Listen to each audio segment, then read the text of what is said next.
it efficient? Brother. Ready? Okay, let's call to order the Traffic Commission meeting for the City of Green Bay for Monday, September 21st, 2015. Move to item 1, approval of the agenda. Motion to Looks like we approve. don't need to Second. adapt anything, so motion made and seconded. All in favor? Aye. Motion carries. 2, approval of the minutes from the August 24th, 2015 Traffic Commission meeting. So moved. I'll second. Motion made and seconded. All in favor? Aye. Motion carries. Request by Alderman Slottick on behalf of a constituent that the city install school bus stop warnings with signs with flags on Indian Hill Drive and North Trillium Drive. So I had the opportunity to discuss this with Alderman Sladick. He also did tell me a little bit more about what the constituents' concerns were. Went out last week to go look at the area, and what I found was in the eastbound direction, school bus ahead sign exists. In the westbound, it also exists, but it is heavily obstructed by vegetation. So I called him when I was out in the field and advised him of that, and he was also aware, I guess after the fact, that the sign was there and was obstructed. So it just makes sense to go ahead and order the vegetation to be trimmed. One other thing that I noticed was that the signs were a standard yellow background with text. That's actually kind of the old style sign, you could say. And in the 2009 METCD, the Federal Highway Administration updated that sign. They want all school zone signs to be that fluorescent yellow-green background, which I'm sure you're accustomed to now. So even when it comes down to remote locations where bus stops are located, they should also be that fluorescent yellow-green color background. And instead of text, it's actually that icon. It looks like a bus with the flashing lights, people walking into it.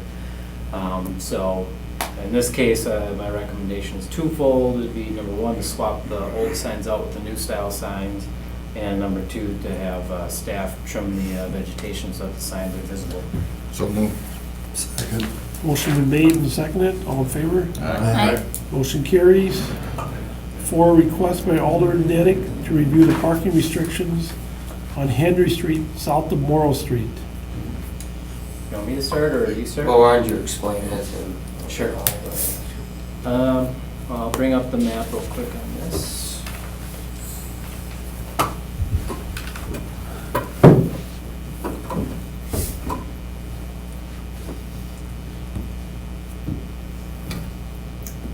So what you see is Henry Street north and south, and just to the north of here, this intersection, that's Morrow Street. The area in question is actually the east side of the street. This building here is owned by Jones Transfer. This building here to the south is owned by Gauthier and Sons Construction Company. And the requesters are asking for more available on-street parking on the east side of the street. More or less Jones Transfer, they're looking for about one more stall in this area, about where I'm showing with the pointer. And right now what we have is a no parking here at a corner that's located about midpoint of this building to the north. There's also a sign that says no parking in terrace area, so they must have had a problem with people parking over the curb in this area, so that's what that sign is for. And then on this pole right here is a 2-hour 7 to 7 Monday through Friday with a right arrow sign on it, so meaning everything from this pole to the south up until the next sign would be 2 hour. Well, it just happens to be all the way down to Brook Street, which is the next intersection to the south.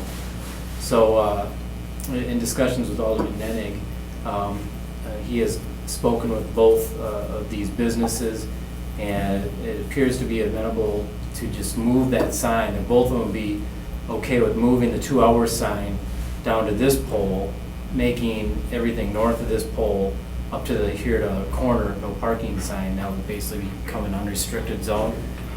So you'd probably gain about 1 spot right here, and I'm gonna guess about 2 spots south of this driveway. There's a larger driveway there that's used for construction equipment ingress and egress from Gauthier and Sons. I don't see any issue with it. We have available width, and obviously there's time limited parking. It would just become more relaxed. In this area here, I don't think it would accommodate all vehicles. You know, if you had probably like a larger quad cab truck, I'm somewhat suspect that it could be legal just because of the proximity to the driveway and the 4-foot rule of parking to edge of an apron. However, I would think that if it's just passenger vehicles, that I think you'd be fine. Actually, I'll just go to the image here and you can actually see what that looks like. So you can see there's, you got a car that's been parking here. Here's that 2-hour sign. So right here is what you'd be in essence doing is opening up this area in here. So as long as, well, you can see right here the edge of the building, and here's a truck right there. So even this standard full-size pickup extended cab short box, that would even legally fit right there, most likely. I mean, a little bit back here, but then it also opens up these spots over here up to this. You can see these signs right here. That's actually where we'd move that sign. So as you can see, there's probably a good 2 spots at least right here. Where would the driveway be? Same location? Yeah, driveway's right here. Would that be altered much? There's no proposal for it to be altered, not that I'm aware of. But that being said, staff would certainly support the request. I guess the only little qualifier, it doesn't even really need to be in the motion, but maybe more or less just an informative item for the requesters is that just make them aware of the 4-foot rule, and that, if someone parks too close to it, they are susceptible to a ticket. But other than that, I guess I'd let the alder speak if he has anything to say. Well, just a little bit more I could add. The manager of Jones said that at one time they were allowed to angle park right up to their building. And when that was changed, I'm not sure when, but many years ago, I assume they've had some parking problems for their employees. And in fact, these 3 cars that are parked right here are some of Jones' employees, but they're parking on what's actually Gauthier's property, and they've worked that out between them. And what they would like is the ability to park one more vehicle on the street in this area, and just by moving the sign, that would accommodate that. I did talk to Gauthier's, and they were fully supportive of it. So I really don't see a problem with it. I would request that. Mr. Chairman, I move approval. I've got one question for Dave. If you go back to that street view, Dave, and spin down, there's tracking marks across there from, if that's a construction company with like a lowboy flatbread with a trailer on it, like a semi-trailer. Right. You see tracking going up through here, you start down there, is that, be careful what you wish for. You get your rear end clipped by the vehicle coming out of the driveway with the 4-foot. I mean, there was some well-defined marks on there on that one view right there. When you were looking back the other way, you could really see them. Maybe if there's nothing there, they'd probably shortcut it a little bit, but if there was something there, I think maybe they'd swing wider, you would think. And just with the fence though over there, they only have a big enough. Right. Well, Chuck, you mentioned that, and I guess the one thing that I kind of would add on to that is you can see how this curb head right here is a little bit beat up too. Mhm. So I'm guessing that that's not just from plowing operations. It could be from, say, a lower load, like a lowboy or something like that. So Yeah, you see it. certainly a legitimate concern. I would say that, if you, just by removing the sign, basically you're just going to be tighter packing them in here too. So you could probably fit 3 to 4 comfortably, I'm guessing, in here. And like I said, I think as a reminder of the 4-foot rule, and probably even what Chuck has mentioned too, that just be aware of the turning movements of these vehicles, otherwise you could get clipped. And but that's going to be kind of, I guess you'd say, a thing that Gauthier would need to know, because if a car is legally parked there within 4 foot of that driveway, and one of Gauthier's lowboys comes through there and clips one of those vehicles, it's going to be Gauthier that's going to be liable for the damage, not the parked car. Yeah. Is there parking on the other side of the street? Or is that, I believe that's no parking on the Yeah, west side. there's no parking. well, that should help a little bit, then they can swing A little wider turn. wider there. Right. Yeah, it's 2 hour, no parking on this side over here, and then it's 2 hour all the way over the bridge and over to Brook Street. So we had a motion, did I hear? I'll second Dan's motion. Motion been made, second. Bring up the clarify. All in favor?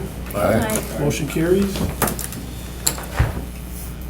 5, remove the no parking zone on the south side of Weesey Street from a point 125 feet west of Van Buren to a point 85 feet east of Van Buren Street. Yeah, this, as you may recall, was brought up due to the construction activity and the installation of a mid-block crosswalk over by St. Vincent de Paul. And those improvements are now complete. They have the fencing in on the parking lot side with an opening at the mid-block crossing, and they also have built up the sidewalk in that area to ADA grade compliance and also an ADA style fence, a railing, I should say, in order to accommodate, leading them right to that mid-block crossing, and the other end of it on the west end leads them towards the intersection, what it is, but I can show you. So anyways, while we zoom into this on the map, those parking restrictions that are now in place that I brought forward was pretty much a contingency that we had as a department. I had met with them extensively prior to them moving forward with this project.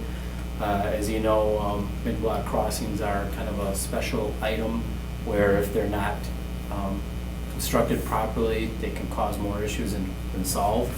I think the measures that the store went through in order to accommodate this installation, I thought was good. They did a great job. They pretty much did everything that we were asking for. It turned out good. As a matter of fact, I do have some photos of it. I went out there actually today to go take a look at it. This just happens for me from the other end. So here we go. This is looking east at the new installation, so you can see the pedestrian and the down arrow sign, and we've got the continental style crosswalk. And then you can see here's that railing, and the sidewalk goes up to the grade of the entrance to the vestibule of the building. So the other end of this over here, you can see it ends it right over by the mid-block crossing, and then this is all fenced in over here, so the only way you can get over there is through the opening of the fence. So as I was out there today, and I've observed it other times, I mean, it's working as planned. You still get some people like this guy right here. I believe he kind of did a little jaywalk over here to the intersection because that's where the driveway opening is. So you know, you can never do anything 100% or get the 100% compliance. But the other thing I'm going to show you some photos of, and I know this is something that's been brought up by a constituent of the Alders, is about disabled parking, because obviously by restricting parking on the street, that means everybody. It is a no parking zone, meaning that passengers and goods can be loaded, unloaded at the street side. So it's not like that activity cannot occur. So if someone with a disability needed to get dropped off right by the front door, that still can happen. But I know there is a concern out there. I received it from I believe it's the same gentleman that had contacted Alderman Enig, that he just thought that there should be some disabled spots closer to the door. So when I went out there today, I did find these. So this is that mid-block crosswalk where it ends up in the parking lot. So as you can see, there's a disabled stall here by the sign, and then also behind this van, you can see there's a disabled stall. So there's two immediately right next to the mid-block crossing.